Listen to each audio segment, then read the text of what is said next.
राजन परीक्षित ने कहा, गुरुदेव आपने बतलाया था कि भगवान के 16,108 विवाह हुए, अभी तो एक ही विवाह सुनाया, 16,107 विवाह और बाकी हैं, कृपा करके वो भी सुनाइए। तो कहते हैं राजन सुनो। आसीत सत्राजित सूर्यो भक्तस्य परम सखा प्रीतस्तस्मै मणिं कंठे धारयित्वा स्मयंतकम्। हे परीक्षित, सत्राजित नाम के द्वारिकाधीश के एक परम मित्र थे सखा, एक बार सूर्य भगवान की कठोर आराधना करने पहुंचे।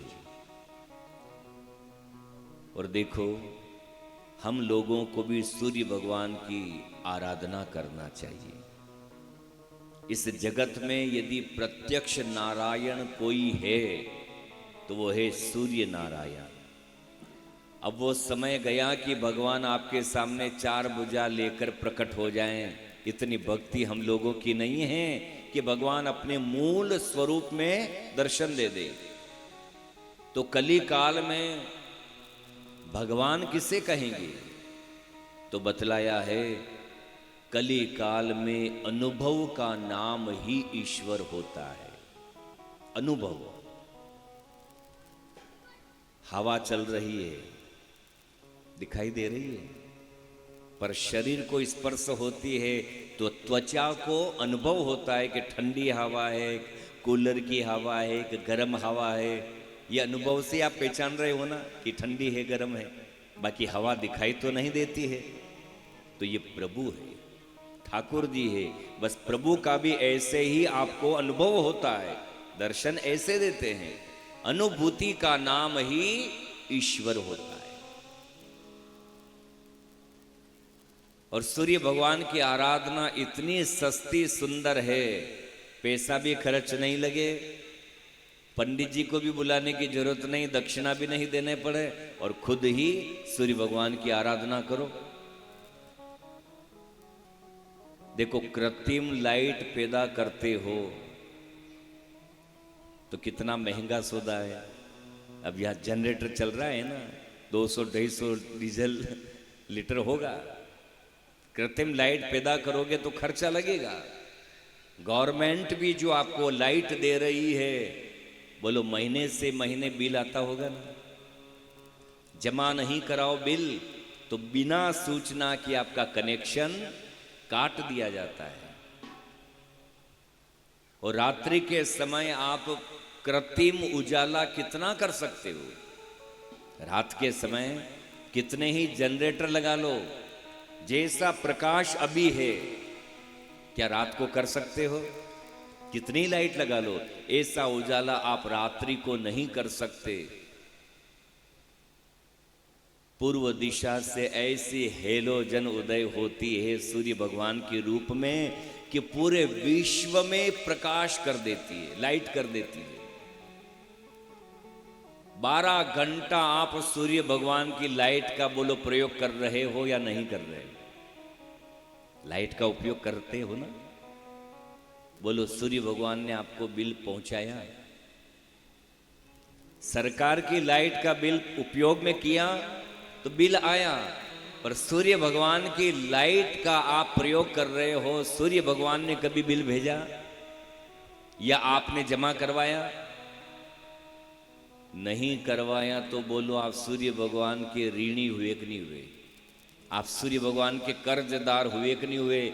लाइट का प्रयोग भी कर रहे हो और बिल जमा नहीं करवाया। यदि सूर्य भगवान के ऋण से आप उऋण होना चाहते हो, कर्ज से मुक्त होना चाहते हो, तो करना कुछ नहीं, प्रातः काल उठना, स्नान कर लेना और पूर्व दिशा में मुंह करके 1 लोटा जल चढ़ा देना। ये 12 घंटा रोज जो सूर्य भगवान की लाइट का उपयोग आप करते हो, 1 लोटे जल में बिल जमा हो जाता है। वो जो व्यक्ति सूर्य भगवान को अर्घ्य नहीं दे सकता वो कर्ज में डूबा रहता है। सूर्य भगवान का कर्जदार हुआ ना। यदि आप जीवन में कर्जे से मुक्त होना चाहते हो, आपके माथे पर कर्जा भी चढ़ गया है, वो कर्जा उतारना चाहते हो, तो ये नियम रोज का लागू कर लो। सवेरे उठ करके स्नान करके पूर्व दिशा में मुंह करके 1 लोटा जल सूर्य भगवान को चढ़ा देना और खड़े खड़े 7 बार परिक्रमा कर लेना। विनती कर देना सूर्य भगवान से, ये बिल समझना जमा करवा दिया और मेरा कर्ज भी आप प्रभु उतारना। 1 महीना भी करके देखना। मेरी बात का भी भरोसा मत करो, स्वयं करके देखो। 1 महीना सूर्य भगवान का जल चढ़ाओ, अर्घ्य करो, पूजन करो। हाँ, मेरी गारंटी, आपको यदि फल नहीं मिला तो कोई बॉडी में रिएक्शन भी नहीं होगा, कोई साइड इफेक्ट भी नहीं होगा, ये मेरी गारंटी। फायदा नहीं हुआ तो नुकसान भी नहीं होगा। करके तो देखो। आपके जीवन में कैसा तेज होता है, आपके जीवन में कैसा उजाला होता है, आपके जीवन में कैसा प्रकाश होता है। सूर्य भगवान की आराधना करके देखो।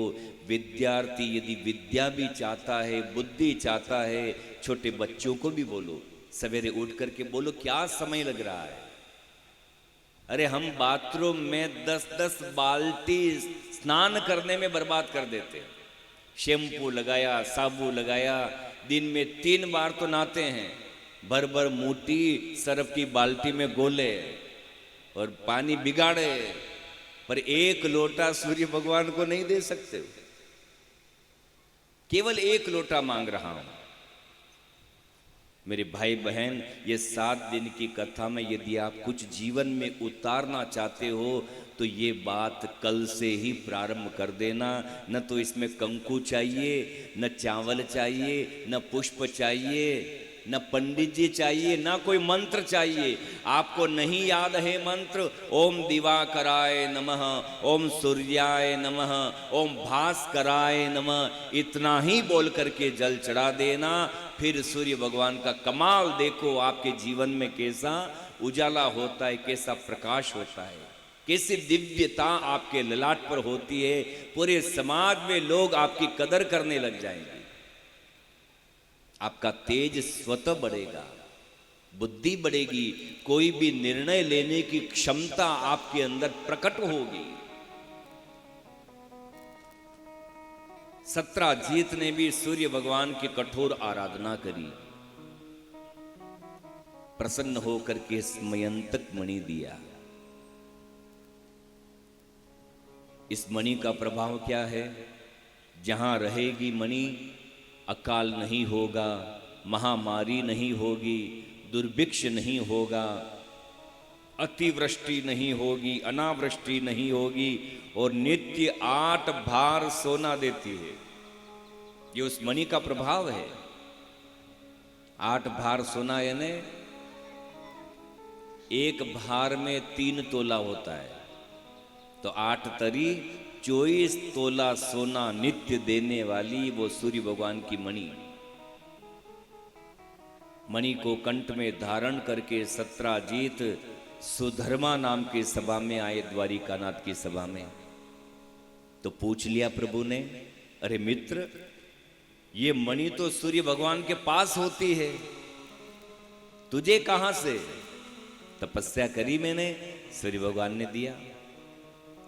तो देख सत्राजीत, अगर ये मणि तेरे पास रही तो इसका प्रभाव तुझे ही प्राप्त होगा। दरबार में रख देता है तो पूरी प्रजा को इसका फल मिलेगा। अब कुछ लोग तो चाहते हैं सबका भला हो, पर कुछ इंसान ऐसे होते हैं अपना ही भला हो। सत्राजीत उनमें से ही था, नहीं दिया। सत्राजीत के एक छोटे भाई थे जिनका नाम प्रसेनजीत था। भैया, ये मणि हमें भी तो पहनाओ, एक दिन गले में कैसी शोभा देती है, बड़ा प्रकाश है इसमें। छोटे भाई को पहना दी, पर सावधान किया, देख प्रसेन, इस मणि को द्वारिकानाथ ने भी मांगा था, उनकी भी नजर है, इसलिए ज्यादा कहीं जाना मत, नहीं तो चोरी हो सकती है। समझाया बहुत प्रसेन को, पर आदत है ना प्रदर्शन करना। छोटे बच्चे के गले में सोने की चेन डाल देना और बोलना बेटा होनो गणो महंगो है, बांधने नहीं जानो, लोग घरों काट काटेगा। वो बच्चा घर में रुकेगा? जानबूझ करके जाएगा। देखो मेरी माँ ने सोने की चेन पहनाई, मेरी माँ ने मुझे अंगूठी पहनाई। ये स्वभाव होता है। बच्चों का हो तो कोई बड़ी बात नहीं, पर ये बड़े बुजुर्ग भी कम खुदा नहीं है। ये भी समाज में कहीं रसोई पानी में जाते हैं ना आयोजन में, ऐसे तो कभी नहीं पहनेंगे गहने, पर समाज में जाना है तो 5 तोला की चेन भी पहनी, सब उंगलियों में अंगूठियां भी पहनेगा, क्योंकि प्रदर्शन करना है, अपना सब बताना है समाज में। कभी पुरस्कारी करने नहीं गया होगा, पर जानबूझ करके पुरस्कारी करेगा उस दिन। लड्डू रखूं, खोपरा पाक रखूं, अब खोपरा पाक तो नहीं बता, मैंने अंगूठियां बता रखूं। सामने वाला भी तो प्रदर्शन करने ही आया है, जो भोजन कर रहा है ना, वो भी आप जैसे प्रदर्शन करने ही आया है।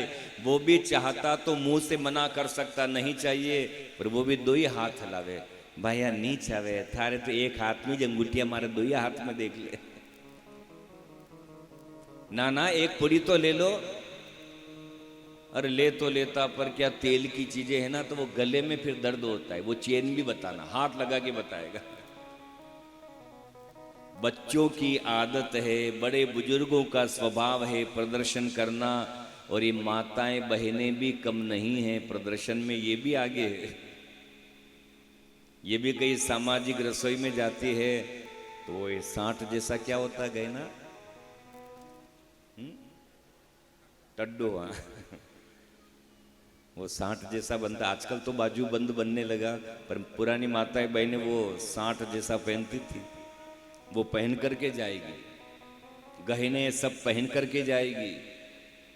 और पंगत में अगर जगह नहीं बन रही वे बेटवा की, तो बड़े वाली के अशी दे जोरो कायदा ये थोड़ी वे तो खशक ओ बाप मारे लागी जो काले लाया जावदू 10 तोरा को जानबूझ करके उसकी मारेगी।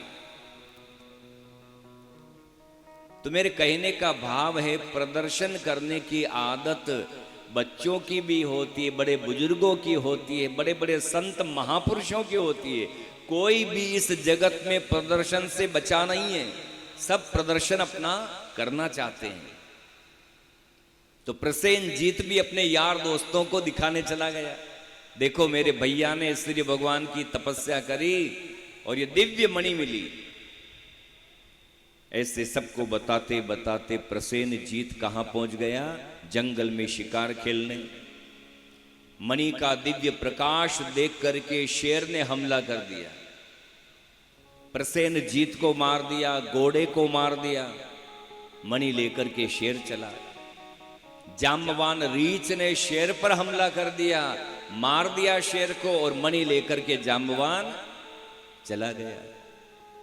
3 दिन हो गए, छोटा भाई घर को नहीं लौटा। तो सत्राजीत उल्टा सीधा बोलने लगा। द्वारिकानाथ ने बड़ी सभा में मणि मांगी थी, इनकार कर दिया तो मेरे भाई को मरवा दिया। ये द्वारिकानाथ के कानों तक बात पहुंची। प्रभु आपने प्रसेनजीत को मार दिया, मणि को चोरी कर दिया। भगवान बोले ये झूठा चोरी का कलंक मेरे माथे पर लगा। और क्यों लगा है? क्योंकि भादवा सुदी चौथ का चांद मैंने वृंदावन में जल में प्रतिबिंब देख लिया था, इसीलिए झूठा कलंक मेरे माथे पर लगा।